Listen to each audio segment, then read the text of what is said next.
So, welcome along to the inaugural Health, Wealth and Football podcast. And today, Jerry and I are joined by our good friend Tim McCann and Glentoran superfan Chris Ralph. How you doing, lads? Not bad, thank you. I'm good. Thanks very much for coming along. Sometimes sick looking at your face, you know. I haven't even started. He's slagging me already. Oh, brilliant. So obviously this has evolved out of Jerry's, I was going to say funny stories, but we'll just call them Jerry's stories, right? And everything to do with lockdown. So he's sat over there in Spain on his Jack Jones, demented, and he's giving people a laugh back home, and everyone's thoroughly enjoyed the stories. I'd just like to ask you, Tim, are these stories the truth, or is he waffling as usual?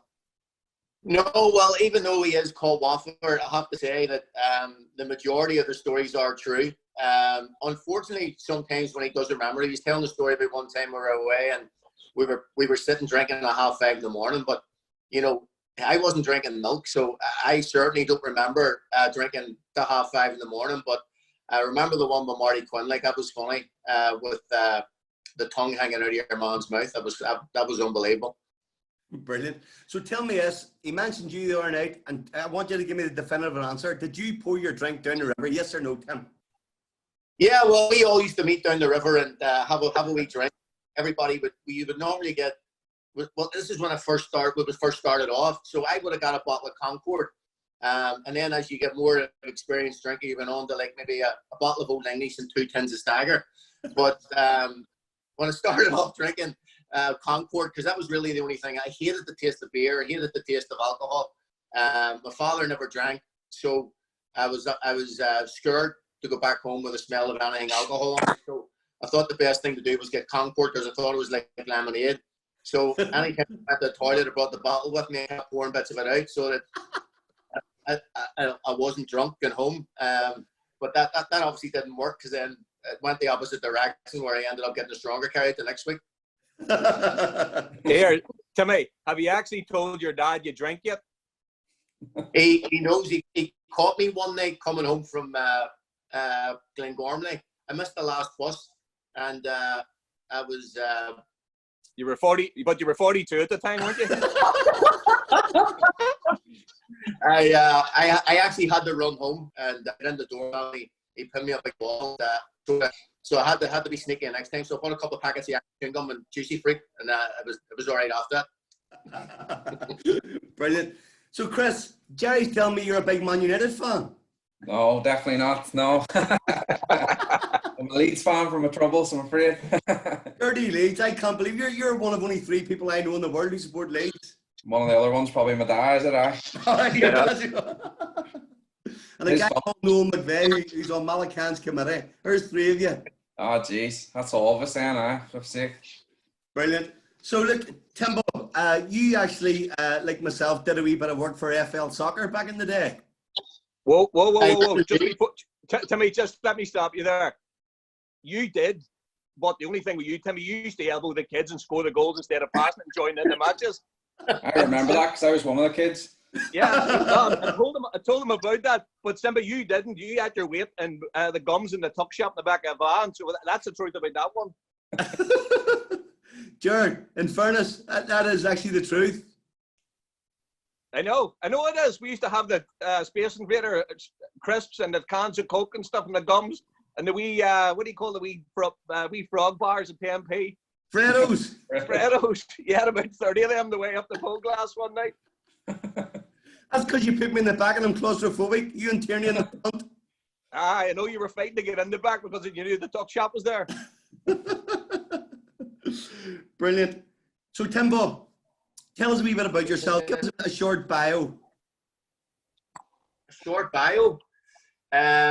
From when I was born in 1971, obviously a child of the Troubles, and traumatic as it was, you know, it was tough. Born and raised in North Belfast, lived in a couple of places. Lived down in New Lodge, lived in Newington, and then eventually worked our way up the Cahill Road to Victoria Gardens, and probably first started playing football when I was 10 years of age for Billy Anderson and Artillery. Brilliant. That's an old football name there, Billy Anderson, and the minibus. He had a minibus before anybody had one in artillery. Yeah.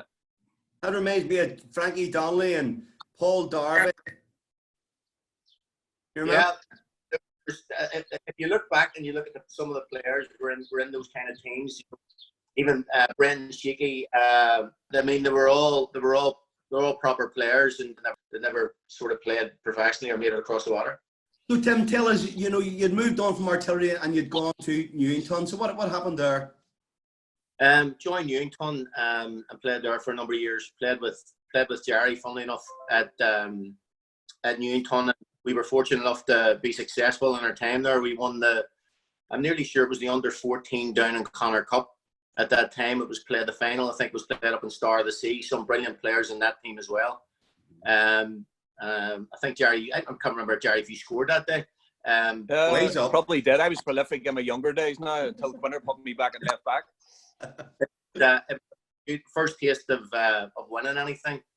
And then I joined St Bernard's again and joined in with yourself, Colin, in St Bernard's, and just really to play with my mates. But for about a 6-month period, I got a bit disgruntled with football, and I never played football, never was with any team. I was actually hanging about with my friend Beaners for quite a while for 6 months, just playing poker machines. It was only then that then you came along and said, listen, I'm playing for Cliftonville youth team. Do you want to come down? And they're looking at a striker. Do you want to come down and give it a go? And I said, aye, sure, no problem. So I went down on the Tuesday, trained on the Tuesday and the Thursday. We played on the Saturday against Linfield and 1-3. I think we were 1-3 to beat, and I scored 2 goals. No, we won. I think you scored 2 goals. I think I probably set you up for both. I'm only saying. Here, Timmy, I had a wee guy on the other night on Twitter, wee Barry Nolan, I think it was, saying, was it Timmy who actually took Simba's place at Cliftonville? That's it, well, I have to tell the truth, it was. He brought you up and you ended up taking his place. So, funny story. So I was getting interviewed at the time, just once I broke into the first team and for a couple of years, and there was a guy, I think it was the Sunday Life, were doing a piece on me, just asked me how I get into football, and I told him the story I just told you, and then I was basically telling him, look, you know, my friend brought me down and I ended up taking his place, and he was just sitting on the bench. So the paper came out and I got a phone call from Simba's mate, Quinzer, and he rang me and he says, have you seen the back of Sunday Life? And I said, no. He says, the back page headlines are, McCann's mate is accident victim. It was a big story about how I took Simba's place. He brought me to the club and I ended up taking his place. So I never took much abuse about that, did I? I think he was just happy, Jerry, to get his name in the paper anyway. That's what he was. Sure, he followed me to Ballyclare as well to do the same. He brought me to Ballyclare. He wouldn't speak to anybody. I had to go up and speak to everybody. He was sitting in the corner with his big brows. Timmy, he's not good at that either, too. That's why I brought him up. He what? You're not that good at talking. That's why I brought you up. Class. It takes him hours walking down the Antrim Road because he knows that many people. How you doing? So tell me this, Tim, what are you doing now? So tell us about your career now. I'm a sales manager for a company called Packaging. We have customers of Little Wing and Clements College. We look after all of their branded products and looked after the merchants and all those kind of companies when they were all still open, obviously. So at the minute I'm working from home and trying to liaise that with being a full-time there. All the staff, all the players are full-time, and I'm the only one that's not full-time at the minute. I try and do 2 or 3 mornings a week, and the mornings that I'm going to go in and coach, I'll go in early into work, say start at 7 instead of 9, and just make up my hours. Do you not bunk off work anymore, Timmy, to go and watch movies? Jerry, I don't want to be listening to this podcast, and I want to sort of cover myself in saying that, but I went and seen Rambo when it came out. The latest Rambo was called Last Blood in the cinema, and let me just say, I was in my shirt and tie. So that part was true as well. You did. What Yeah. film was it you went to see twice in one day? I think it was back. It might have been Back to the Future. Not sure. So But that Chris, was true, didn't you? Didn't you go one after another and watch the same film? 100%. I used to go to the cinema all the time on my own. Don't feel sorry for me. I just didn't like anybody around me. Didn't want anybody stealing my popcorn. so Chris, have you a question there for Timmy? Yeah, I have a couple prepared for him actually, but I'll go easy on him for the first one. So Tim, I just wanted to know who was the toughest opponent you faced in the Irish League? There was actually two, Chris. First one was John Easton. Yeah. For Linfield was an absolute legend at Linfield and such a hard man. Very, very, very quiet lad, very unassuming boy off the pitch. But on the pitch, he was a tough guy. The other one was Mark Lendenny. I remember from my early Trimble days, we hated each other and we didn't speak to each other for 10 years and we kicked lumps out of each other. But I have to say that Mark probably brought the best out of me. Yeah.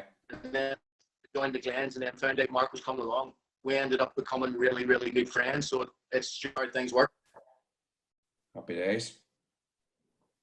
Brilliant. So Sweet Sass Glendenning used to play against Quinzer when they were close. And Big Bat Big Steve Beanie played as well. Another big guy called Lizo.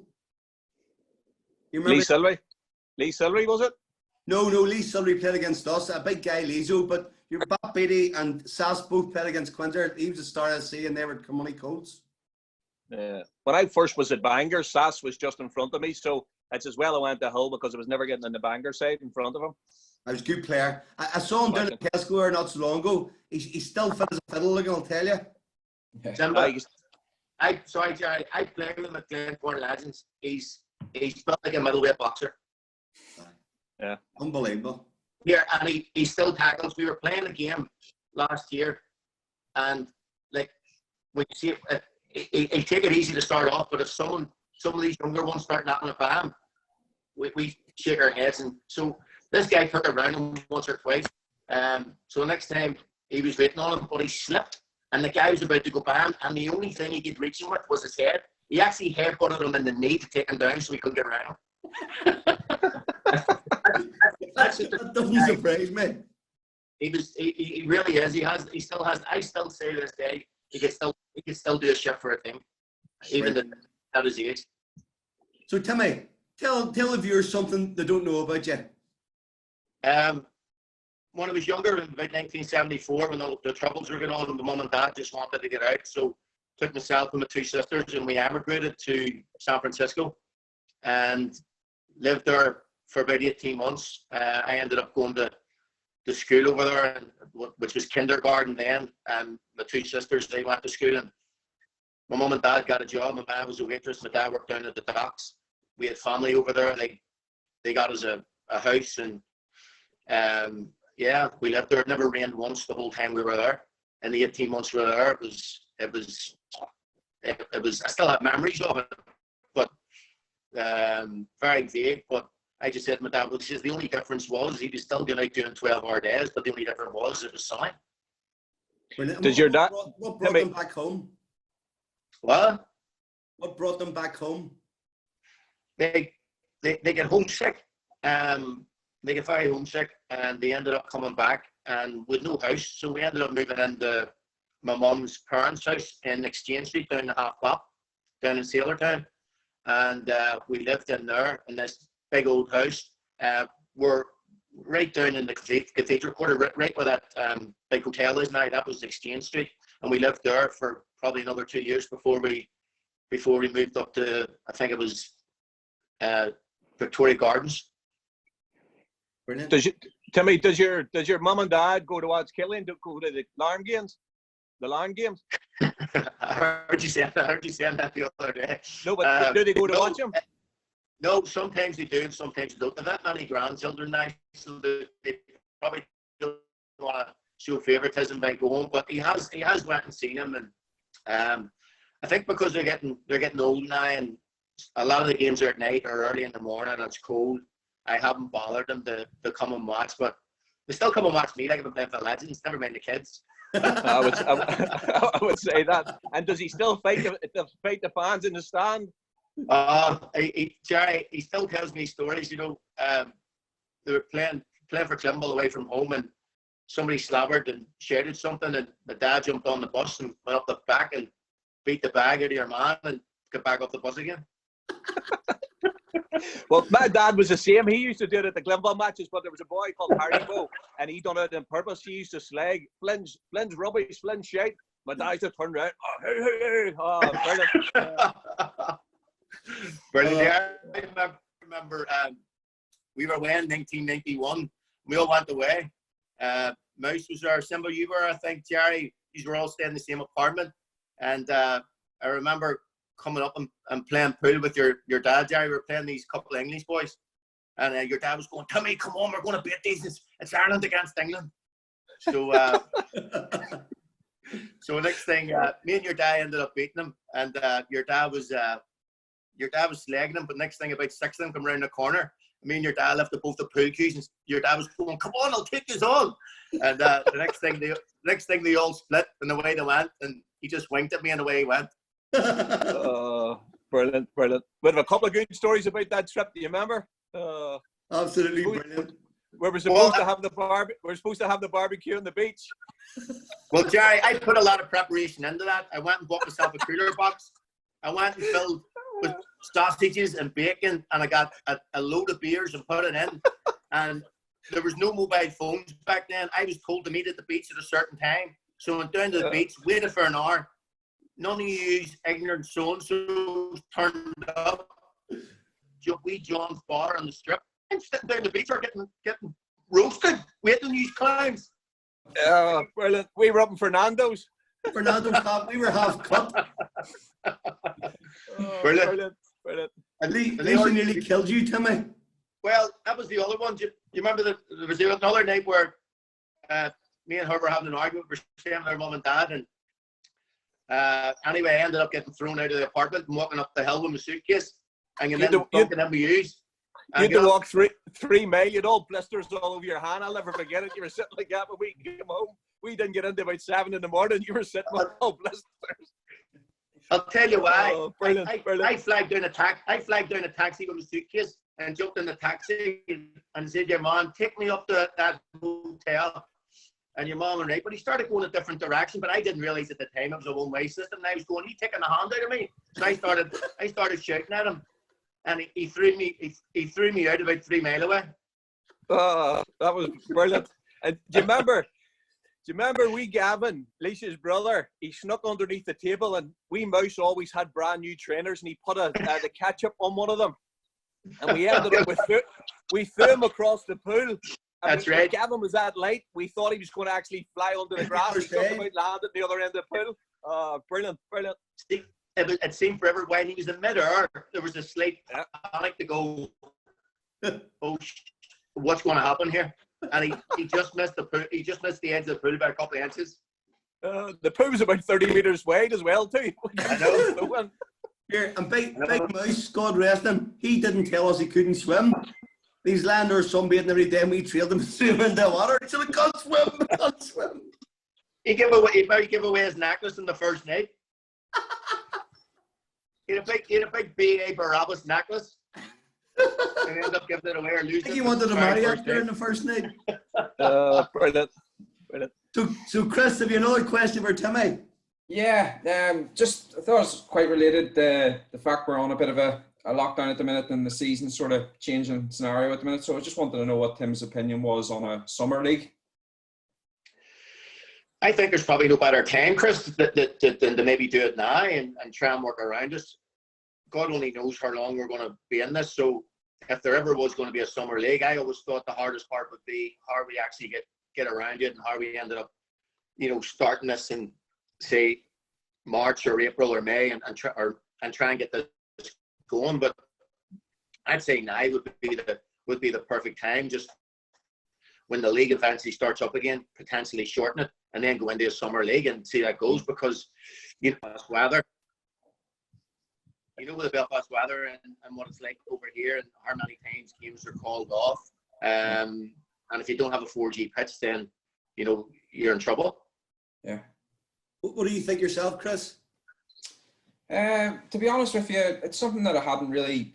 I'm a big fan of the Boxing Day fixtures and having your Irish Cup final in May and all that sort of thing. But you know, I suppose one of my big things following Glentoran, and one of the big things I like is if we get into Europe, and I guess like we got to give ourselves the best chance if there's summer league and we're, you know, maybe 10, 15 games in the league whenever the European football comes around. You know, it would be great to get through, or even a round or two in Europe, because it makes a massive difference to the caliber of player you can attract, whether it be from down south or maybe someone coming home. So, yeah, I'd say now, like as Tim says, the fact that it's been nearly brought upon us by all this, you know, I say no harm to look at it. It's certainly been successful enough for the sides down south, Dundalk and the Shamrock Rovers, and even the like of Sligo had a bit of a run as well. So, yeah, something I would probably look at now that I wouldn't have maybe 2 or 3 years ago. So, yeah.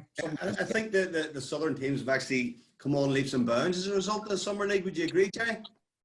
Definitely. You know, you look at the success, going back to when Michael O'Neill was down at Shamrock Rovers, the success he had with them, again, because a lot of them were full-time and playing and having that extra competitive games. So, you know, they've done really well. Dundalk, again, has done well as well. So, I think, plus it'll bring a lot more people through the gate, I think, you know, especially if the Premiership stays the way it is. And in the Summer League, a lot of people would tend to go to Irish League games because there's not football on a Saturday. And then possibly switching it as well. You know, if the Amateur League was still played throughout the winter and the Irish League, you would have a lot of boys going to the game and having a beer after, because facilities now are fantastic. Yet, well, I haven't been to Larne yet, but, you know, apparently the viewing lounge and different things watching the game. I think Larne are leading, you know, from a social media point of view and facility-wise, they're going to be second to none within the league. Yeah, 100%. Simba, it's again, it's to do with the money as well. You know, that it's so important for what a club can do with this money, even if it gets back by the first round. It's unbelievable. Like if you win the league, and even if you get beat, you end up getting into the Europa League. Yeah. So. Yeah, and if you look, I mean, Cliftonville drew Celtic the other year, and Linfield drew Celtic, and that gave both clubs a lot of extra revenue that they wouldn't have had. And the more chances they get at playing big clubs they got, the more chances they've got of progressing. Agree. Yeah, I agree with you. Okay. Yeah, 100%. So, Timmy, just to change the subject up a wee bit, who's your favourite footballer of all time and why? Favourite footballer of all time is Kenny Dalglish. It's really my first memory of watching Liverpool and just the things he could do. 7 was my favourite number. He wore number 7 and he was unbelievable. It just even back in the day when I had hair, I would try and dress like him and put my hair like him, and the sad that I am, you know. You had the flares like him. I see you're still trying to put your hair like Messi. You mean That used to Messi? be for fashions. They hate the big hole in the top now. Tell me, well, how come you ended up with the nickname Giggsy then? It was Packy McAllister gave me that name. But when I was playing for Cliftonville, Ryan Giggs had just come on the scene, and he was fast and he played in the wing, and Packy McAllister ended up calling me and it kind of stuck. So that's what him and Mickey Donnelly used to call me all the time. But you weren't a closet United fan. You don't want anything to come out now that you are, or No. Well, I once my old boss took me to Old Trafford and made me wear a United jersey to the game. I had to borrow my dad's Cantona jersey, and he ended up going there. Believe it or not, no. And we were standing outside Old Trafford, and I was going, "There's no one going to know me here." Bumped into Dave O'Neill. brilliant. Right inside the ground. Timmy, does your dad support Man United? I didn't know that. Yeah, he's a massive Man United fan. He loved George Best, and like yourself. And in 1968, he trailed my mum over to the European Cup final at Wembley and watched that match. Brilliant. It never stuck with me. No, I wouldn't have let you support Liverpool if I had been your dad. I have to jump in and tell you, my dad and my 2 brothers are Man United fans as well. God love them. Well, they all have their cross to bear, you know. But like you, Tim, I have to admit that when I was younger, I supported Liverpool as well. And Kenny Dalglish was my favourite player when I was younger because he played for Celtic when I had gone to watch Clifton when I was 4, I didn't really know who Celtic were because my dad only supported Man United. And people were wearing Celtic scarves and tops, which you'd never really seen. And that's how I got interested in Celtic. And then when Dalglish went to Liverpool and Man United beat them in the FA Cup final in 77, I actually cried because I felt sorry. I remember that. And that's when I started supporting Liverpool after that final. Exactly. I was always the underdog, Jared. Yeah, you still are. So, Chris, give us another question over Tim. Yeah, so Tim told that story. Actually, I listened to it on another podcast. He was saying about Roy Coyle bringing him down to Park Avenue, and I think, Tim, you thought you were going to get a 3-year deal, was it? And it ended up, it didn't go exactly how you planned. He actually released you from the club. I was just wondering what your initial feelings were. Obviously, you had a good spell at Glentoran, you became affiliated with the club, and obviously that was tough for you to take. I just want to know, like, from a footballer's perspective, like, what was your thoughts on the drive home, and where did you take it from there? It was pure shock, Chris, if I'm being totally honest with you. We just won the Irish Cup in 2004, and I'd played nearly every game that season, and we started back pre-season as normal, but I started getting an inkling when it turned up to pre-season. The gaffer wasn't there; he was away on a cruise, and I said to Jimmy Brown, "Can I get my training kit?" And he was a wee bit off, and I says, "Jimmy, give me my training kit. Give me my number 7."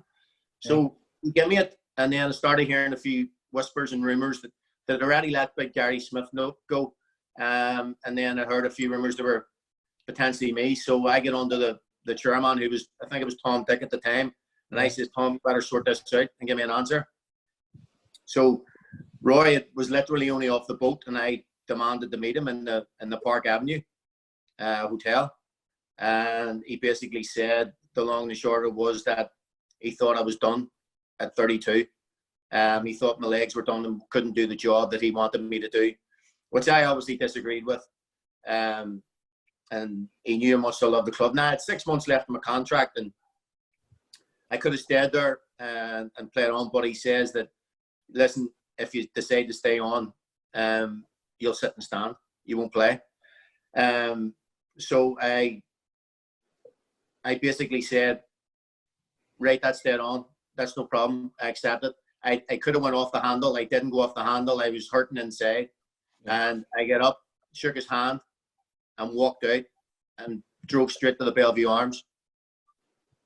Had a drink. I rang Tom Dick, and Tom Dick came up with a check from the remainder of my wages. Yeah. I phoned the wife to come down and said, go and book 2 flights to Canada in the morning, and flew to Canada. Stayed there for 10 days. And while I was over in Canada, good friend Stephen Looney was helping me get a club, and then eventually ended up signing for Ballymena. Yeah. Roy Coyle actually released me as well, Timmy, so I know the feeling. Only mine's went slightly different, because we ended up nearly in the car park at one stage after. But he was walking on my right. He says, "Let me see you outside." And he went outside because I had spoke back to him, and he was on my right hand side. And I'm thinking he's gonna right hook me here because I couldn't see out of my right eye. And he says, "Let me tell you something, son." I says, "Well, I'm only telling you what every player in there is thinking." You know, he had played. He left it about a week before the season started. He told me at the start, and then had a year left in my contract at Newry. And I knew Roy from my days on the YTP football over in Castlereagh. Totally respected him. But then just at the end, had a year left in my contract. The board didn't want me to go. I ended up staying, and the window closed. Nearly signed for Distillery, actually, under Cooker, but he told me the one, you know, he offered me £80 a week, and I said, well, what about the Brown envelope one? Envelope, you know, the other payment that Philip Matthews told me about. And he said, no, we don't do that anymore. I said, yeah, Cooker, pull the other one. But actually, Newry had lost about 4 or 5 games in a row, and I came in and we ended up playing sweeper, and we didn't get beaten 4 games. And then I had one out to Bulgaria. It was the time we were banned all the houses, Collie. And I took my mum with me, and I trained 4 days out of the 5. Didn't have one drink. I come back, and he had dropped me and made me play 2 reserve games that week. And I stood up and questioned him in the changing room, and then he says, right, get out. So I ended up walking out, and he came out after me. And it was Paddy Quinn and a big boy McChrystal were the only 2. When I spoke out in the changing rooms, they were the only 2 that stood up and says, oh, Jerry doesn't speak on my behalf. Little did they know, 4 months later, I got the manager's job, and the first 2 players I got rid of was them 2. Brilliant. We were away to Limavady one night, Timmy, and I made the 2 of them travel up from Dundalk. And as soon as they get up there, I didn't even put them on the bench. Oh, I thought Big McChrystal was gonna gob you in the toilets. Brilliant. That long runs the fox. Chris, just here, but I have to say, Chris, just on that, I never held a grudge. I never came out, and because the papers were looking at me to do a story and run the club down and all that kind of stuff, and I just says no. I respect his decision, and still to this day, I call him Gaffer. Yeah. Regardless of how it went, like, you know, that's football. Well, the Glens as well. So yeah. I'm in the same boat, Timmy, but I call him a different name. But I do respect him. You can't argue with his record. He was fabulous, and you know what? I don't hold any grudge. But I thought at one stage we were going to roll about the car park, and Roy must have been nearly 70 at the time. I was like, oh, flip, no way. But it didn't come to that, and I got the job just after him. So no, it's me and Aubrey always have chats and work, and you know, I'm always asking about Roy, even though we did have that bit of fallout at Derry. In fairness to him, he had a great record in the Irish League, didn't he? Fantastic, incredible. Yeah, I was very fortunate, Simba. When Scott Young left Glentoran, I was still there on the coaching staff, and Roy had asked me to come in and help him. Me and him to take a team for the 6-week period, and to stand there on the sideline with him and be his assistant as he was managing was one of the greatest experiences of my life. It was incredible to be involved in that kind of situation for being assistant manager and helping Roy Coyle with Glentoran for that short period of time was incredible. Brilliant. Timmy, Rory Hamill would have been there, wouldn't he? The hamster would have been at Glentoran. You were there. Give us a story about the madman. He's a rocket, Jerry. He said everybody knows that he was done back in the day for a wee bit of wacky backy, you know. And we were going to we were getting prepared to go to Europe, and in Europe obviously you get drug tested. And he was going to me, listen, man, do you think I should go? Do you think I should say something? And I was going, Rory, you'll be fine. Look at the many of us there is. What's the chances of you getting drug tested out there? I said, loads. And he's going, aye, man, you're right. So next thing you know, he gets pulled into the room and he starts shouting to me, here, man, look, I'm getting pulled in here, man. So the next thing, Sandy knows roundabout, and it was Rory's turn to drive. And he says on the way up, he says, we're going to have a game of hot car. And I says, what's hot car? And it was winter, and I had a massive jacket on. He says, I'm going to turn the heating up full blast, and the first person to take up an item of clothing, they lose the game and have to buy a pint after training. Here, Jerry, the car was roasting, and I'm bad at most times. I was trying to, there's nothing I could do. The car was like a sauna. It was roasting, and him and Smicker were laughing in the front. I ended up pulling the window down and hanging my head out. I was near Dan. Brilliant. I remember one time we were back at a party when I had Chateau de Flynn up beside where Simba lives. We're just up in Glengormley Park.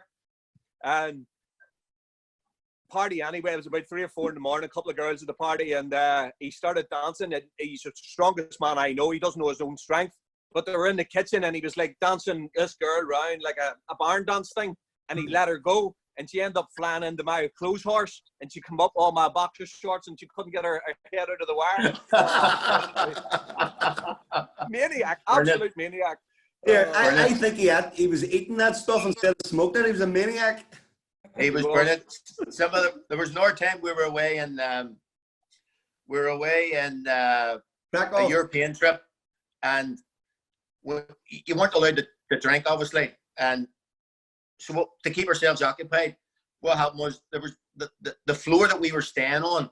When you get out of the lift, there was like a little foyer, and I had a 2-seater sofa. I planted each side of it in a wee table. So to keep ourselves occupied, we held the lift open and put all the stuff in. It was a big lift. Put all the stuff in exactly how it was sitting in the foyer. Pushed the button and let it go down to the bottom floor and ran into the rooms. And we were all sitting hiding, and we could hear the commotion outside. We came out about 10 minutes later, and everything was back perfect again as it was. So me and him ran back out again, hit the lift and put all the stuff back in again, and just kept standing it up and down. That's something you do when you're 6. He did that in school with a locker as well. He put it outside Mr. Graham's room, wrapped the door and ran away. You remember that? People used to come and try and put their key in the locker, and you'd switch them all around.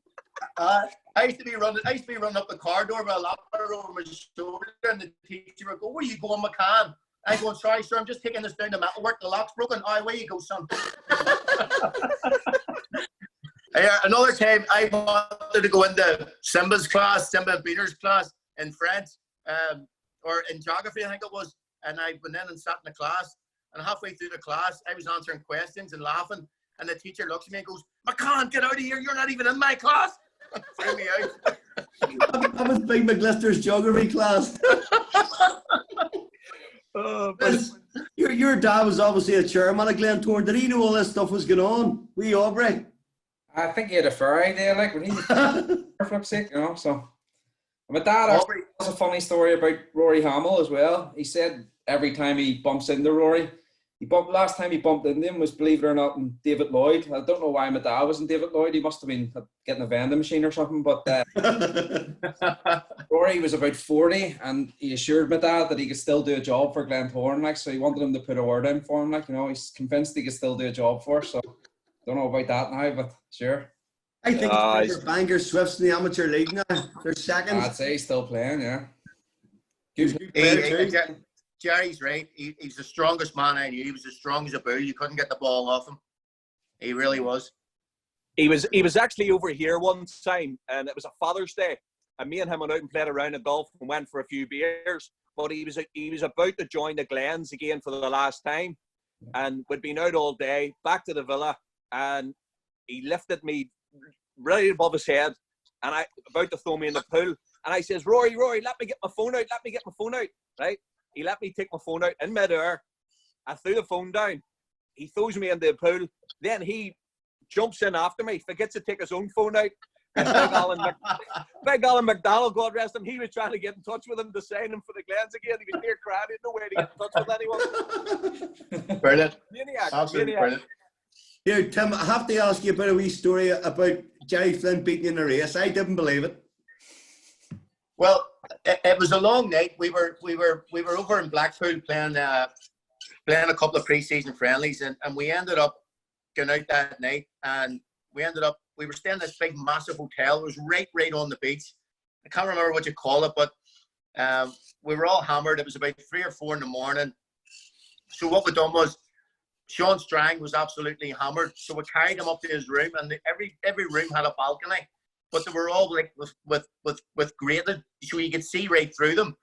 So what we done was we stripped him and set him outside and closed the bedroom doors, and then went back out, and you could see him just lying outside, curled in a ball, out in the balcony. So then we went down to the beach, and we were skimpily dressed, put it that way, and we were lifting. I think Jerry had threw a big bit of sand at me, and he threw it and hit me in the side of the head. So I was chasing him along the beach, and he was way ahead of me. I was catching up with him, but there was like puddles everywhere, and there was seaweed everywhere. So I runs over this bit of seaweed, not knowing it's a massive hole up to my head, and I was straight down it. And Jerry looked behind him, and I wasn't even there. And it's the first thing he'd ever been in a race.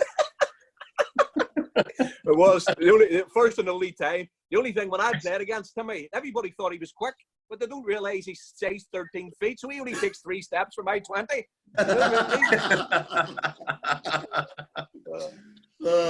Brilliant. So Tim, we know you like an old song. From our days down the river to any time we go out. So what's your favourite song? I can guess, but let me know what it is.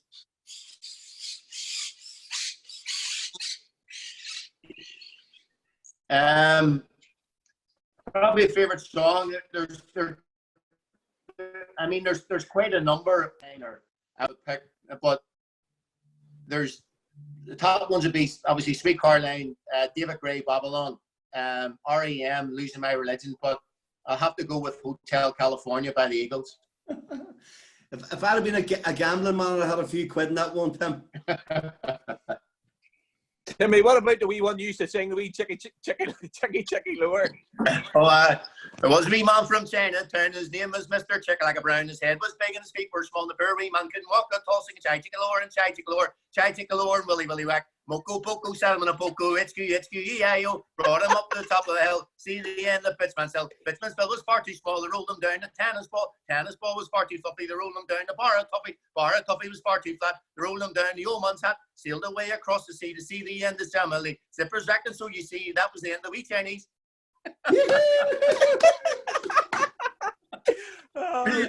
Banger. I think Chris has another question for him there. Yeah, there's one I noticed there on Twitter. Actually, you know a chap, Gavin Clemens. I think he's involved at Larne. He was saying to me, "You need a blue bus to go and get a drink."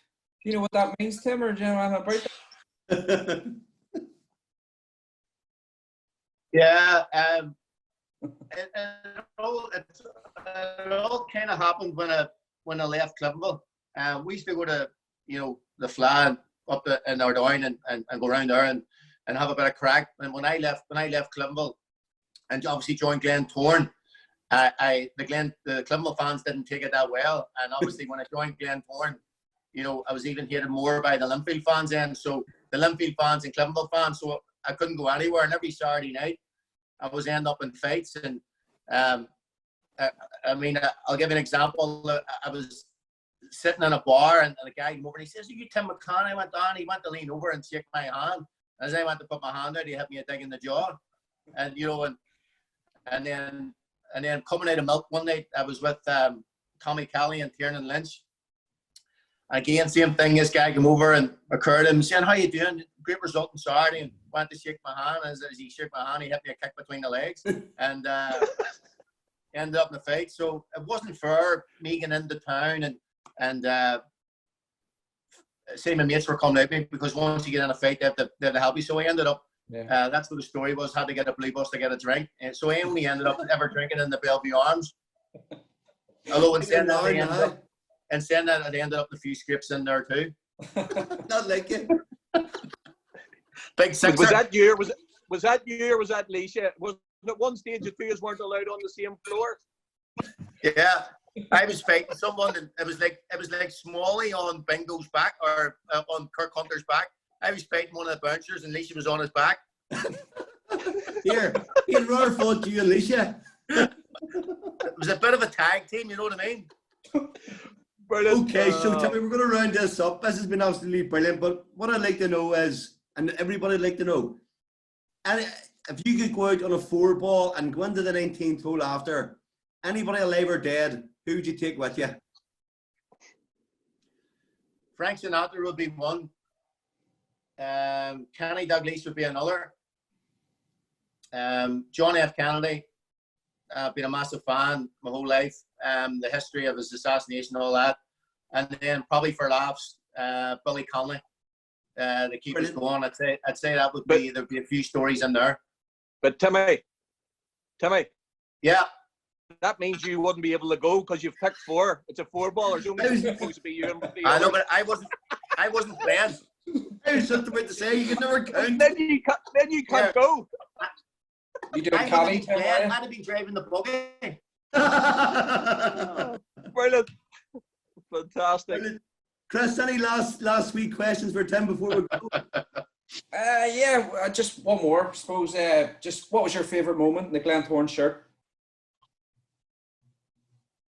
It would have to be. I know we won a few league titles and we won 3 Irish Cups, but I'd say it would have to be the 2000 Irish Cup final against Portadown, where I crossed the ball in for Inglesine. I hadn't won the Irish Cup before. Myself and Jared had lost Irish Cup final in 1997 against Glenavon.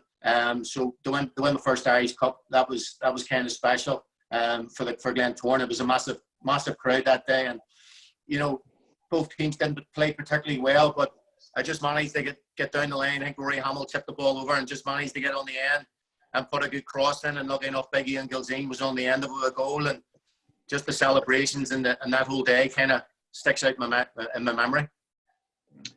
Timmy, I can tell you where we drank on the Sunday. Colours Wharf. And then down about beside the one where Mesfield. Oh, sorry, that's where it was. The Edge. It was the Edge. Yeah, it was it. Yeah, there you are. We met. We all went down there. Jeff McCready and all was there, and I think there was like a Viking race or something on in the river or something. And we ended up standing outside there and just drinking all day. And then I think we ended up in Colours Wharf for a change.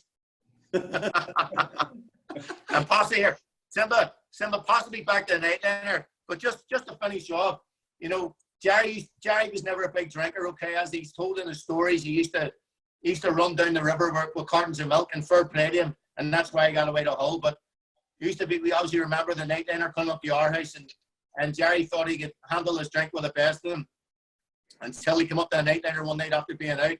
Come up, we were all sitting doing shots, and it was about 4 a.m. I go, the party's still pumping. I go, where's Jerry? Where is he? So next thing I goes up to go to the toilet, and there's these big set of eyebrows curled around the toilet bowl. He's looking up at me going, he was completely wet. He was pure wet. He was going, Timmy, help me, please help me. And I was going, Jerry, right? I just sort of moved his hair out of the way, went to the toilet and left him and went back down the stairs. Do you know how he got me out, Collie? Do you know how he ended up? Do you know how he ended up getting me out? He put his videotapes on of him crossing the You're you at the fire exit. Oh, and then his wedding video as well. He used to put that on. Everybody used to just leave about 7 o'clock. Well, listen, lads, this has been absolutely brilliant. Chris, Tim, thanks very much for joining us. Thoroughly enjoyed it. Thanks for having me, lads. Thank you. Brilliant. See you later, Chris. Thanks, lads. All the best, boys. See you All soon. the best. Thank you. Here, lads. We're very pleased and delighted and indeed honoured to have Conor Devine. Conor, welcome along. Okay, gents, thanks very much. It's great to have a chat with you. Well, Jerry and I are delighted. And Conor, you're in a very special position in that you're going to be able to talk about health, wealth and football. So let's start and tell us a wee bit about yourself.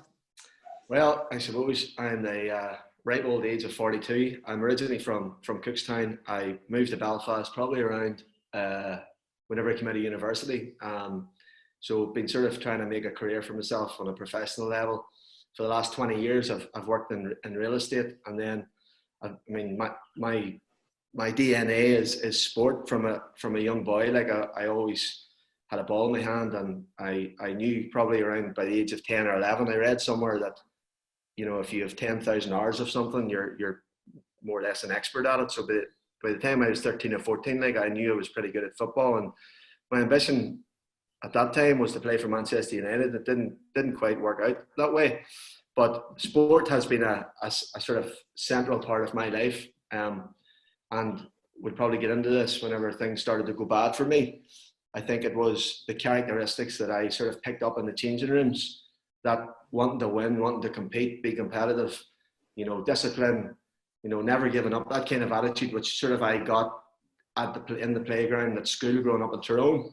And all of the teams that I would have played in growing up, we always would have won, and there was great spirit and camaraderie. And I think then when things got bad for me, I certainly had to dive into my box of tools. And I think from a sporting background, that's something that stood me in good stead, both from the health perspective and then from a professional perspective in terms of my job and that. Brilliant. And I know, Jerry, you played a wee bit with Conor. We did. We played at Cliftonville together, and then we probably drank more back in those days than we played football. But me, Conor, and Big Laz would have knocked about together. I don't even know what year Conor was at. Would have been 95, 96, would it? Yeah, well, I think Conor signed me the year after you guys won the league. Right. Well, then it's short time because Big Larry came in at the same time, and I left a few months after that. Yeah. That was 98, was it? 98, 99. 98. Yeah, so no, it was a great time. Like I was really young at the time. You were pushing on probably near the end of your career at that stage, Jerry, and it was good to be in that. You had won the league, obviously, and like it was an amazing time to be in that changing room, because to be fair, that the characteristics with Tabor and stuff, and Mickey Donnelly, and you know, the from someone who was a complete outsider, like looking at that team who went on to achieve so much, that it was amazing for me, you know, a young guy, just to come in to see how you become that kind of winning mentality, you know. So no, it was. I think actually that year wasn't good for me, because I picked up loads of silly wee injuries and stuff, and then I think what I did was, I was maybe 20 at that stage. I think I went to Australia after that, Jerry, for a year. So, but that's where we first would have met. Yep, Colin. Yeah. And tell me. Oh, sorry. Go ahead, Jerry. No, I was going to say, you got your figures the other day. I think I retweeted them for you, Conor. Marshall Gillespie, who's been invaluable to me in the stories and giving me dates and games and scores. What was it? It was Glenavon, Dungannon, Cliftonville. Who else did you play for in Irish League? Well, Joe Maggery signed me at 16. I played for Cookstown United, if you remember, in the old B division at 15. And I then went, Joe Maggery signed me for Dungannon at about 16. So I was playing in Joe's first team at 17. And Joe, like everyone in the Irish League would know who Joe is. And I mean, he's created such a legacy down there. If you ever go down to Dungannon, it's like the Crucible, the pitch. And then he's created this whole new phenomenon around the kids and the underage in a separate part of the town. So Joe was sort of had someone, he was very, very old school, still is, but he would have sort of taken me under his wing. And at that time, the Swifts were making great progress. And then I think I spent a year at Coleraine, and then I went back to Dungannon, and then I went to Glenavon. And we ended up, I played in a really good Glenavon side where we were runners up in the league. I think it was 2001. We didn't quite get to Linfield that year. I think they won the league by 5 or 6 points. But in that team, you'll remember Gary Haylock was playing up front. That was the year Jared McMahon came back from St Johnstone.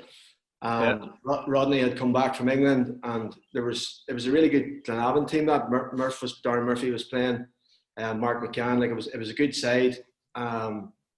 That year, like Jared McMahon was totally unplayable. Jerry, you probably played. You must have played against him that time. You know what? He just stuck out like a sore thumb, and it's a name that you don't hear that often. I think he might be doing stuff with Glenavon again in their academy, but Jared was just a class above. He was superb. He's probably the best player I've played with. That year he came back from Scotland. That particular season that we were runner up in the league, he was totally unplayable. He was just so quick, so unassuming, and so brave. The only thing about Jerry was like you wouldn't have heard him speaking, but his touch, everything about him, he was just a class apart. I mean, he played in the Tottenham team where he was in the right, Dimitrescu was in the left, and Klinsmann was up front. He was 18. And then he went to Stoke, and he got a hard time, I think, at Stoke with the fans. Didn't take to him. And Troubles was on at that time, and I think he was got a stick with the fans. And then he went to St Johnstone. But a brilliant person. And for me, again, was someone like I was lucky. That was a really good group that I played in. And then I think I went back to Dungannon, and then I went back to Glenavon again under Tommy Kincaid. And then what happened to me was I got married at 28, and on my honeymoon, I went away, and I got sick the first day on honeymoon, and my whole life changed then to now. I think looking back from a football perspective, I mean, football was my life at that time. And one of the things I do say to people is the only two people that retired at 28 was myself and George Best. Not bad story, Conor. Before we come on to the health stuff, as a Cliftonville fan, I remember you playing, but for me, my abiding memory was you playing for Glenavon, and I think that's where you made your name. Well, we had a good season there. To be honest, looking back, I think I underachieved myself. It's something we all have not really regrets, but if you could do it all over again, there's different things that would do, and you'd work harder and you'd put more effort in, and probably wouldn't have went to Australia. And I played actually decent standard football in Australia when I was there. But no, I think I could have done a lot better. But you know, life works out. You just have to give it your best. I think what I say now is, like, I'm 42 now, and I put what has happened, which we'll get into now, in the last 14 years, and then the previous years before that, as my pre-season training now. Like, life's tough, you know. It's full of knocks and rejection and failure and illness and all those things, which I've sort of now sort of managed to come through and out the other side. And looking back from a football perspective, I'm just, it's a pity because at 28, like most Irish League players go on to their 32, 35, you know, so I missed maybe 10 years. I mean, I remember playing against Crusaders down at CV one day, and Raymond Campbell was 42 and I was like 26, and the man was absolutely flying. And he was an amazing player, like Soupy Campbell, Jerry. You remember him? Yeah, Soupy was superb for both the Glens and Linfield and Crusaders. Just an amazing footballer, like, so. Yeah. Flam machine.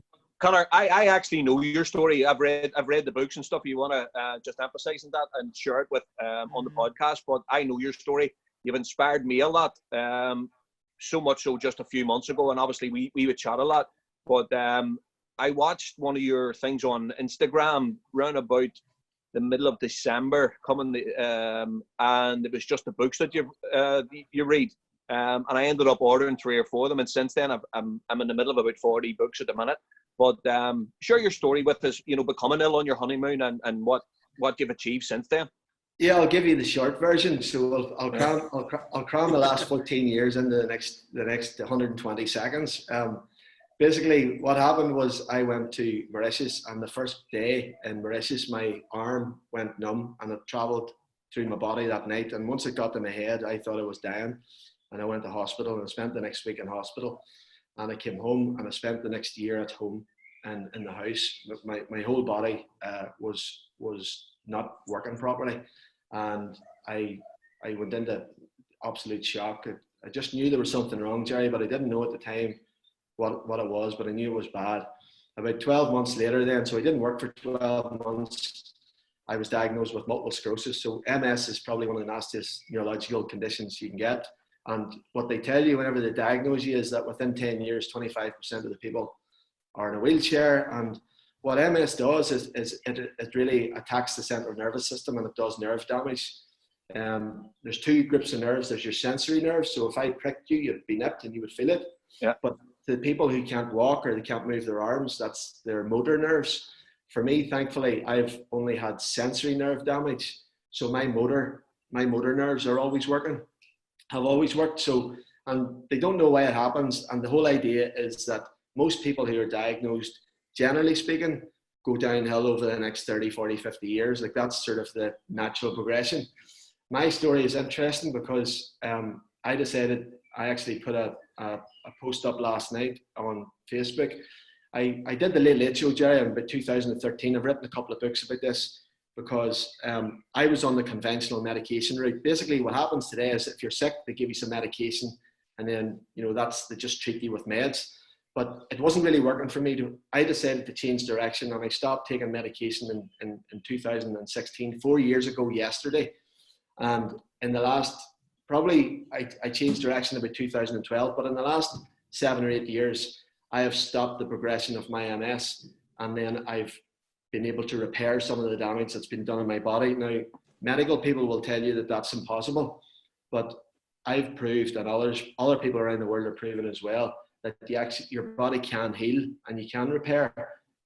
So it's been, I mean, I'm living it, like, so it's been fascinating for me as well, like, to experience this. Now I have good and bad days, Jerry. Like I'm running a business, I'm busy, I have 2 kids, and I'm flat out. To look at me, like I've done 7 Ironman in the last 4 years. You can find my stuff on my website, on my books and stuff. I'm very active on social media. But the one thing I wanted to get across is, like, I know so many people, like I speak to hundreds of people every year, and talking to you today, I'm just back from a 4-mile run. I didn't get to where I am today. The only reason I'm here is because I worked incredibly hard at my health. Like that's the point I want to get across. And I don't care who it is, if it's football or it's business or it's a relationship or it's your health. You have to take it serious, like, and really work at it. I put a post up on Facebook last week, 7 things we can do to protect ourselves from the coronavirus or any kind of virus. Yeah. And I'm just deeply passionate, Jerry, about, you know, I'm quite young still, and I'm trying. Like I could get very sick very quick. I mean, I could have a relapse tomorrow. But I just learned over the years. You've talked about the books. I mean, reading has changed my life. Like I'm not in control of the future, but I'm in control of now. So I'm working hard at it. Like everything I'm at the moment, I'm working hard at. So it's working out so far. So good. You've changed your whole diet now. To a plant-based diet? Is that one of the things that you've done? Yes, no fish supper, Simba. So basically, I see you're on the plant-based diet, Simba. How's that going for you? I've eaten the plant, everything. No, it's here. Conor, Lorraine plants it down in front of him and he eats it. Yeah. No, look, without basically the problem with MS is that inflammation. The problem for any kind of illness, right? Depression, cancer, MS, autoimmune, diabetes, anything. What drives all of those illnesses? Inflammation, right? And what I was able to find out, I've done loads of scientific research. I was able to find out, to keep it really simple for your viewers, that the trick is to reduce the level of inflammation in your body, right? And we know meat and dairy products, loads of fucking inflammation. So I decided to bin that and then just eat, plant-based diet, which is fruit and vegetables. I eat everything apart from meat and dairy. Like, so people say, what do you eat? So today I'm having, spaghetti bolognese. It's quorn. It's not mince. It's quorn with loads of vegetables. I just, the big thing, people go, well, if you don't, because we've been brought up in Ireland, we eat meat 3 or 4 times a day now. But from a health perspective, my diet is reducing the level of inflammation in my body, and that means that there's less chance of nerve damage happening, which helps my MS. So for me, it was a no-brainer. I think what I say to people, Simba, is, don't be like me. Don't wait till you get sick, till you change your diet or your approach to life. I mean, we're now all getting to approach. You boys are a lot older than me, like. Jerry is.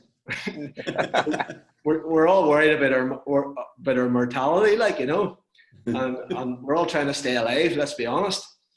And what I say to people when I'm out talking, especially to kids and stuff in school, is, don't be like me. Don't wait till you get sick. Try and make wee small changes now, today, tomorrow. Sleep's a big thing, Jerry. I know we touched on this and talk about the sleep thing. I mean, how many PTs or how many trainers did you speak to over the years where they said the most important thing you need to do is sleep? Nobody knew about the sleep. Sleep's whatever everything repairs. So no, it's fascinating. Like, it's, for me, my health has to be number one. Maybe for a lot of people at the minute, if you're feeling okay and you're watching this and things are good, that's great. But here's the thing, I know things can change like a light switch. Because whenever I was sitting in Mauritius, I thought I had made it. 28, just married, great job, few pound, playing football in the Irish League, and then bang, it's all over. Yeah. So try if there's a message to come from this conversation for anybody, is just don't take things for granted. You just don't know how quick things can change.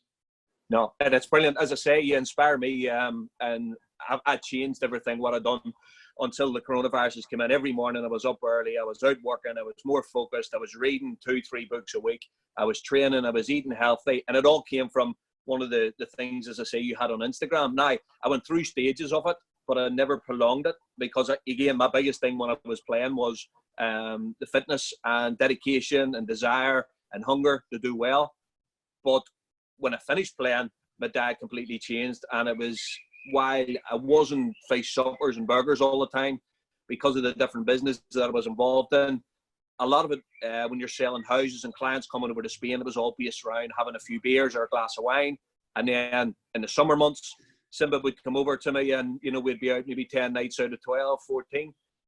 But since the new year, and I put it down to yourself, and I give you credit for it, you have inspired me. I love your books. I love all your podcasts that you've out as well.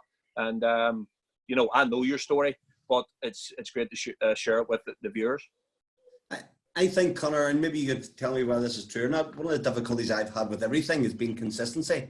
And even going back to football days, you said regrets. I always thought I could have done a bit better than I did. And because I wasn't consistent with training or not going out. And my problem was eating out 4 and 5 nights a week after I'd had my dinner. Other people would have been beer. And it's similarly with watching what I'm eating. I'm trying to maybe go a wee bit more flexitarian, but it's the consistency that makes it very difficult. Is that relevant or not? So that's an amazing question, right? That's where it's at. Because here's the thing that I've noticed: most people won't do the work, right? So most people have that mentality. Like I had that mentality. We've all got a huge part of that mentality. But then flip it on a switch. Don't be like most people. So we know we're at an age now where health, the people are getting sick all the time. I mean, it's not a laughing matter. So my motivation then, like, this is why, you know, I missed the football so much. I replaced it. I started doing marathons. I hated running. You know, I was an efficient footballer. Like, I used to play in midfield, and I didn't hate running, but I was always fit enough. But whenever the football went for me and I started to get a bit healthy, I had to do something. And I knew I couldn't go back to football because I wasn't strong enough. So I started in triathlon. And then I started doing the Ironman stuff. And I think for me, that's really hard. It's all about discipline. And it's like a muscle in your brain. There actually is a muscle in your brain where you can, every single day, you have to keep turning up. So you know, if you go training, you always feel better. The endorphins come back and you feel great. But if you don't keep that, if you don't go the next day or the day after, then fuck it, like, you know, that's, you know, I'll do it in 2 weeks. The trick is, what I've done is I've surrounded, one of the first people I reached out to was a guy called Mark Pollock. He's blind and he's in a wheelchair. And I've now surrounded myself, Simba, with people who, you know, they keep doing it, keep turning up. So if I'm on social media and I'm seeing, like we talked about David Goggins, the Navy SEAL, he's not for everyone. But if I dip out in and out of his stuff, Pollock stuff, other people, that keeps me motivated. So the question you have to ask yourselves is, who will help you? Who will help you navigate through this thing which is called life? Life's tough. You know, the amount of pressure now, like this COVID, this pandemic at the minute, number one, everybody's trying to avoid it. You know, we know people around Montgomery who were very ill recently and have come through it. So we're all trying to stay really healthy. So I think when something bad happens, there's always good to come from it. And I think the good that can come from COVID-19 is that we all start to prioritize our health and be grateful that we're actually here. It's very hard to rock me now because I've come through a lot of adversity in the last 14 years. But one of the things that really rocked me last year was my best mate, not to get too morbid, but he died off the bike suddenly, 42 years of age. And the reason why I'm saying that is for people who are listening and watching this, you know, you have to think about these things. And then what are you going to do about it? So you're just going to keep going, I will do it tomorrow. So I'm saying to you now, I just know myself that I have to work on my health every day. And I think it's worth it. Like, you know, life's a gift, like it is. We all know stories of people who aren't with us anymore. And I think as you become that wee bit older, you become a wee bit more grateful, and then you sort of force nearly to start working at it. So you need to get going, Simba. And my motivation is always great at the start, and then it sort of takes a dip, and then I go back at it. But you're right. I think there's going to be a recalibration after all this sort of pandemic stuff, and you're talking about people who aren't with us. You know, Tommy Breslin, great friend to us all, and another friend, McCoy, and you know, I walk by the graveyard and think about those people, and you know, you should be able to go out and give yourself that motivation to do it. But so you just mentioned me, Tommy, and stuff. So I think about people like that all the time. Maybe it's the wrong way to think. So I think about people, and that motivates me then to do what I can to try and, you know, extend things, get healthy, look after myself, you know, because it is an amazing time to be alive. Life is tough, but I just think the priorities need to come back home a wee bit for everyone, and we need to work a wee bit harder at it. That's all. I agree. Yeah, like one of our really good friends, Minto, Peter Murray, you know, his favourite saying is, gee, every time you're out with him, he taps your bottle of bud maybe 100 times a night. Great to be alive. Great to be alive. It's 100% true. You know, he's a madman, Benjamin Button, but you know, he's a great outlook in life. He's getting older, or he's getting younger as he gets older. But he's another great player that we all played with, and we all know really well. He was amazing. He was playing in that. Whenever that team whenever Conor signed me, like Minto was still playing left wing. I think he was 56 at the time. He must have been the oldest ever player in the Irish League. But he was an 8 out of 10 man every week, Jerry. Like, he was up and down the left wing. Like, I'll openly say Peter's the best player I've ever played with. Absolutely. I really did. You see, you probably seen him playing at 25 and stuff. You were about 21 at the time. He was 20. So yeah, it was a different generation, man. He was one of the best Irish League players I'd ever seen. Absolute legend. Is that right? Yeah. I was distraught. Well, he was amazing. But, you know, yeah, it's funny because, you know, obviously he loved playing. He played for Glenavon as well, but he ended up leaving Cliftonville to go to Portadown, and he just says, Jerry, you can't turn it down. You know, I was able to wallpaper my house with £50 notes. You know, so no. He's a bit like Conor in that respect, Jerry. I know. Conor was the first millionaire I ever met. So Conor, Tell us something that people don't know about you. So I think I nearly signed for Coventry City, right? That's do you remember the time Roy Wegerly was banging them in and wee Peter Umlo was knocking about? Yeah. I was back and forth. I was at Highfield Road at the time. I was 17. Tony Sheridan was actually playing. He was doing really well. Do you remember him, Republic of Ireland? Yeah, smashing player. Tony was playing, and Willie Boland was playing centre midfield, and I was 16 at the time, and I was back and forth to Coventry a couple of times with a couple of lads from Shankill Road, and they were bending, and I was asked back, and I was training, and it was just a formality that week for me anyway, and I was going to sign on the Sunday, and we'll never forget, we were playing Shrewsbury Town at like 7:30 on Sunday morning, and my flight was 12 o'clock, and I had done well all week at the training, like it was easy training, but I was trying to say to the coaches, I'm going to miss this flight here. Like I need to be at the airport. I'm never going to. There's no point in me playing against Shrewsbury Town. Like, you know what I mean? I thought I'd done enough.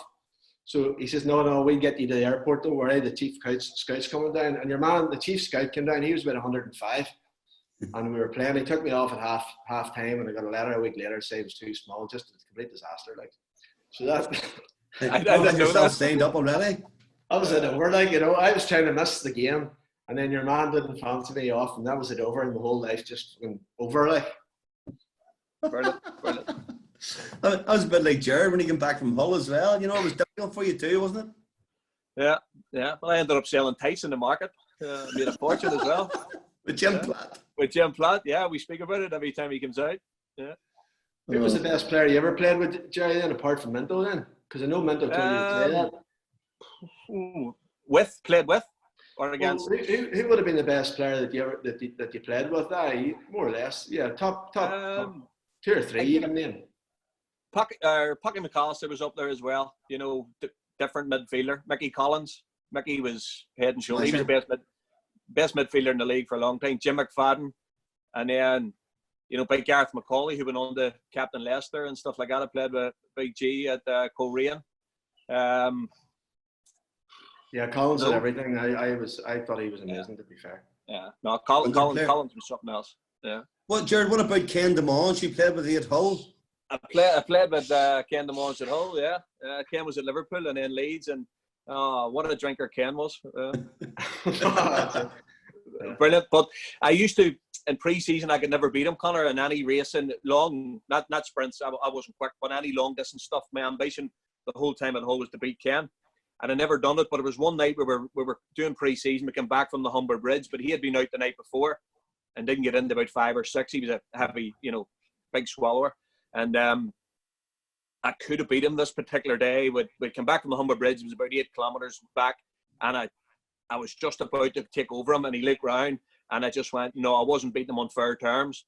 And we ended up drawing the race that particular time. But I always had it in my head. And I used to set myself challenges. And I'd been out with a hernia operation at Cliftonville, and Ken signed for Ards on about a 1 or 2 month loan. He was at Limerick at the time. And I knew we were playing Ards, and I knew it was coming up. And I had a hernia operation, and I think it was something like 34 days after having the hernia operation, I played for Cliftonville, and we beat them 2-1, and I scored. And after the match, he just put his arm around me and he said, "You finally done it." I'll never forget it. Yeah. Ken used to have the long hair and stuff. Great lad. So Conor, who's your favourite footballer of all time?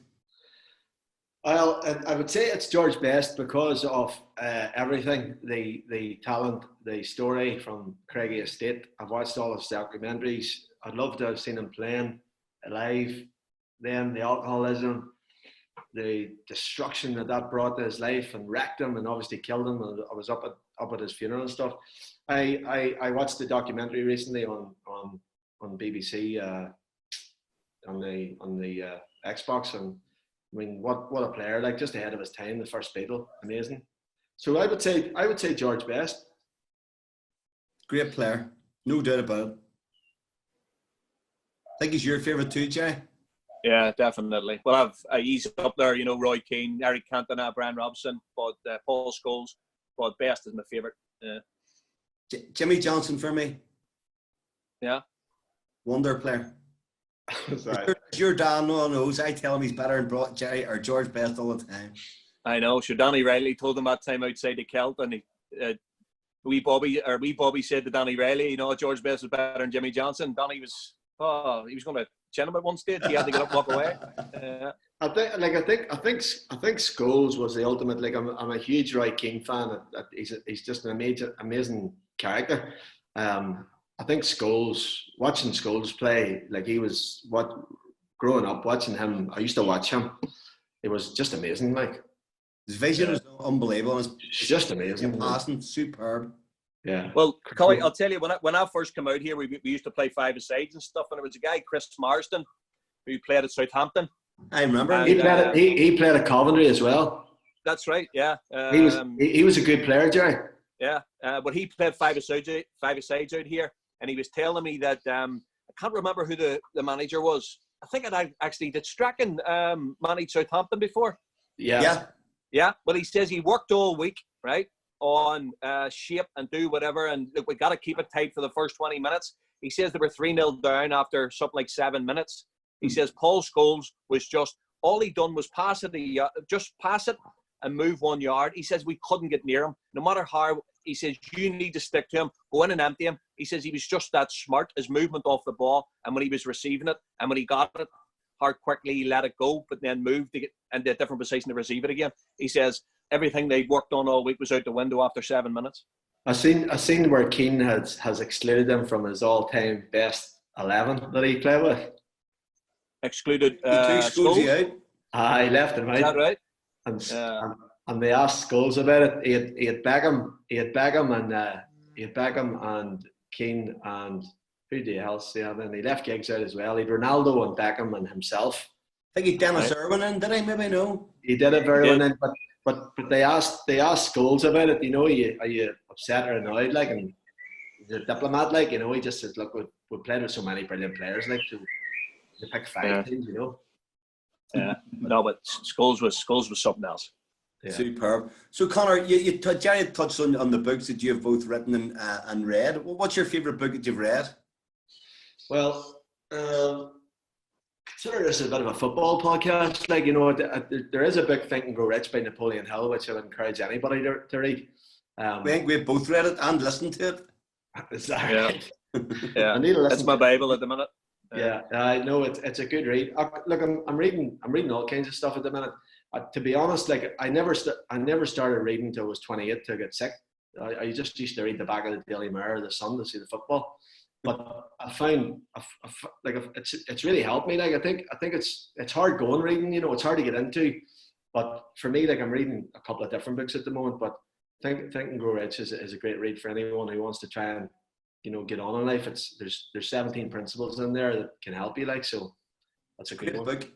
As you suggested that we're getting on, my old mince pies are not as good as they used to be, so I'm actually on Audible and listening to the books now. Yeah. The Audible's good. Have you listened to my book on Audible yet, Simba? No? I haven't, Conor. I was waiting to get a signed copy. Can you get a signed copy on Audible? No, I don't. It's $9.99. It's on offer there for 1 or 2 days. If you get yourself on there the night. I'm going to buy that later, see. I'll text you a discount code, okay? Here, well, I tell you what, I'm just about to start. Obviously, Conor, I'm in the middle of a load at the minute. The Dalai Lama and Dale Carnegie, the one and also you had another one out. Stalin. President Lincoln. You just finished that recently. I'm about to start that. Yeah, but seeing as we're on the Irish League, I'm just about to go on my old mate Beckett. Here, Simba hadn't heard his saying the other day, and it's an original to him. One of his quotes. Have you heard it? No. Liam, he came out and he says, he couldn't pass a sandwich at a wake. Oh, brilliant. I told some of that the other night. He couldn't move a laughter, but that's one of his own original ones. So Liam was a different generation to me, but I believe he would have been a decent player, Jay. Yeah, well, I don't remember at all. Obviously, I was getting lifted you don't watch Liam. But he comes out. They come out here every year to me, along with Joel Taggart and Big John O'Neill, a whole squad. May McFatridge, they all come out, and I tell you, the crack is unbelievable. Honestly, I'm going to try and get Liam on the podcast in later editions. But one funny man. Yeah, and in the radio. Absolute cracking one-liners. You know, as I say, he says he couldn't pass a sandwich at a wake. Brilliant. No. Yeah. I have to say, I was raised when he told that because I was going to steal it. Yeah. Conor, that leads on really well because they go out and play golf. So if you had a 4-ball of anybody alive or dead, who would you bring back to the pub for a drink, the 19th hole? Well, you did prompt me in this one, Simba, like, so I'm not going to let on and made this up myself, like, so I've been thinking about this, you know. Don't trying to trick the viewers here now, Simba. You know what I mean? No, look, I was thinking about this. Patrick Keelty, I think he's great sense of humour, right? So Keelty's good crack. He'd be there for the humour, like. Keane would be there just sussing everybody out, right? So it'd be good chat, you know, go to Keane and talk football, like, you know. So Patrick will be here, he'd form be good, crack maybe, ask him about Cat Daly and stuff. And then you've got Roy Keane here. And then I've Abraham Lincoln over there because on a serious note, and you'll find this out, Jerry, the big skill this Lincoln man seemed to have, obviously he was a former president of the United States, but he had this great ability to understand the other person's point of view. And I think it's a good skill, like, because we're not very tolerant here in this part of the world.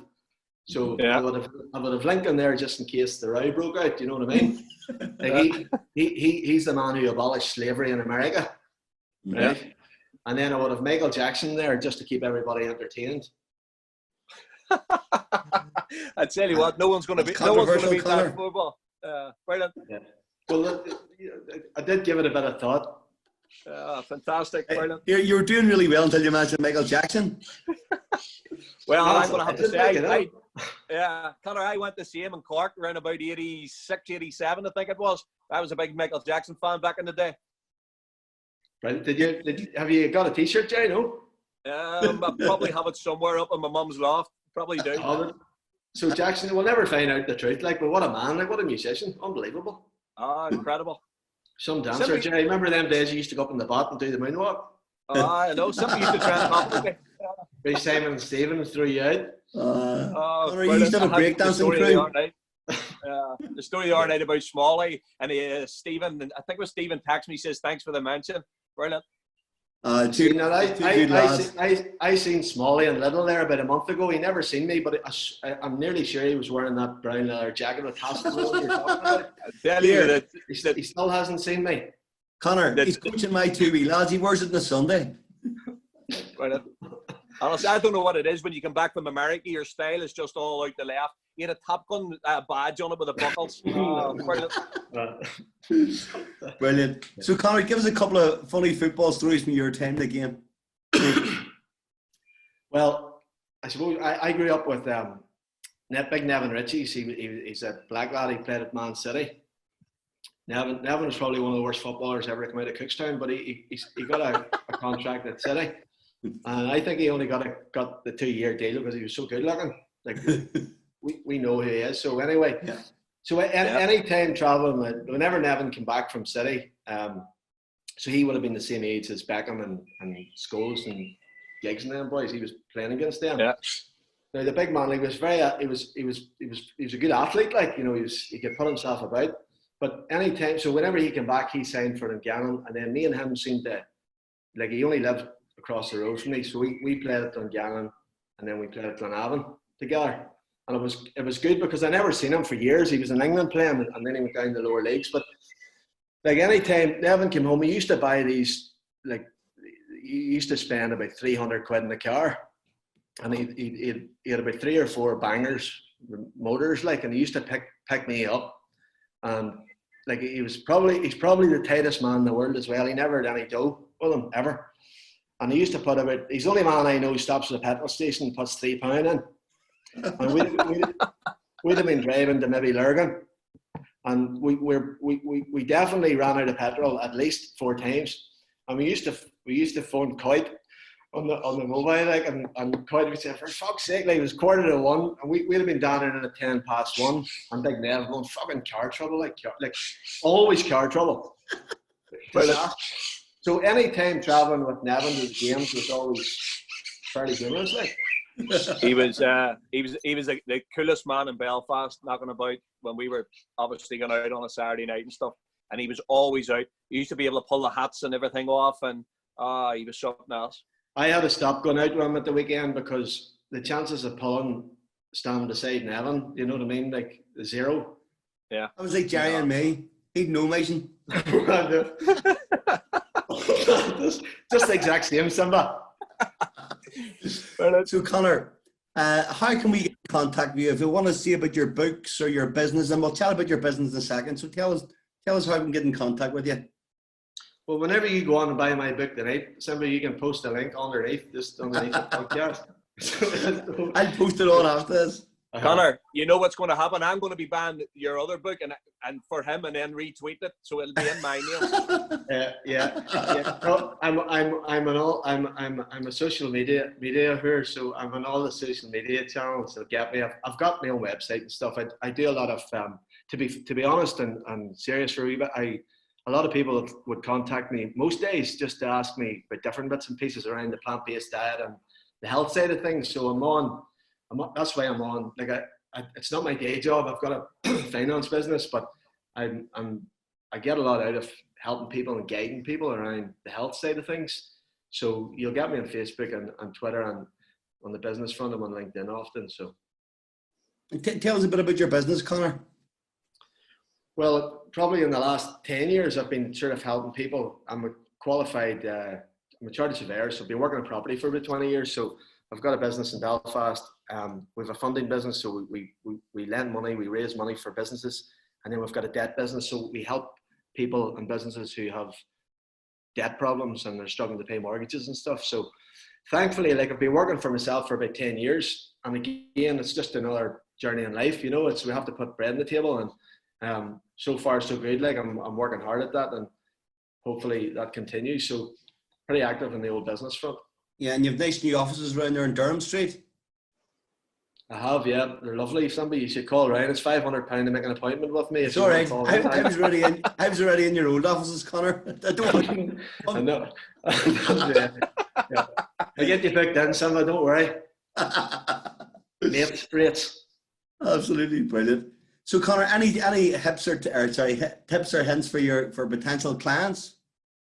Business hits or tips. What do you mean? Yes, hits or tips. No, in what regard, Jerry? Help them out there. No, again, just from without going into too morbid, but what do you foresee in the forthcoming months, or if anyone wants to get in touch with you regarding businesses, you know, anyone looking in, obviously just plug the company. So I'd say the worst thing you could do at the minute is definitely buy a house in Spain or not back the head. We can edit this out, but remember. I would say, you know, if it was the last place in the world that you would be buying at the minute, I would say it would have to be, especially in around Mercia. Brilliant. Yeah, no, I'm only joking. No, I think things. What I'm really hoping for at the minute on the business front, to be serious, is I'm hoping that the government will reduce the restrictions in the next 4 weeks. We need to get back to work ASAP. And I'm hoping, like if you look today, like Sweden and Germany and Austria have relaxed the restrictions. That madman Trump is trying to get the Americans opened for business. And the sooner we all get back to business, so the economic damage, who knows, it should be bad enough, but I'm more concerned, to be honest, about people's health and their mental health, because, you know, like, I just don't see, you know, May is going to be tough for people to stay in the house. Like we definitely need the restrictions lifted. Look, it's a tough time, lads, you know yourself, it's never happened before. So I don't think we'll really understand what's going on to about September time, October time. But I mean, the thing about it is, so back to your hits and tips, Simba, I think now is a really good time for people. You know, we're on the rat race all the time. We always have to get up and be places. Now we don't have to be anywhere. So like, how are you going to move forward in the next 6 to 12 months? So like, we're going to get back to work probably the next couple of months. So what's your plan? Like, I'm a great man for a plan. So, you know, you need to everybody needs now to get a health plan and a business plan.